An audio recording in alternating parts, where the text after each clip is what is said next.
ایک دفعہ کا ذکر ہے، ایک وفادار سبزی فروش ایک چھوٹے سے گاؤں میں عبدل نام کا ایک دیندار سبزی فروش رہتا تھا۔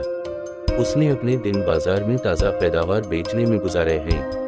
عبدل کا حقیقی جذبہ دوسروں کی مدد کرنا تھا۔ عبدل کا خیال تھا کہ انسانیت کی خدمت کرنا سب سے بڑی عبادت ہے۔ ایک دن ایک شدید سیلاب نے گاؤں کو اپنی لپیٹ میں لے لیا، جس سے گھر اور فصلیں تباہ ہو گئیں۔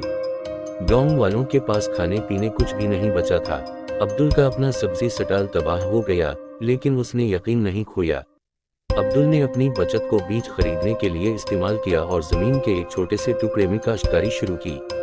جیسے ہی وقت گزرتا گیا عبدل کی فصلیں بڑھیں۔ عبدل نے تازہ سبزیاں متاثرہ خاندانوں میں مفت تقسیم کیں۔ وہ ایسا کرتا رہا یہاں تک کہ گاؤں اپنے پیروں پر کھڑا ہو گیا۔ گاؤں والے عبدل کی بے لوثی اور مہربانی کے شکر گزار تھے۔ وہ اسے وفادار سبزی فروش کہنے لگے۔ اس کا فوراً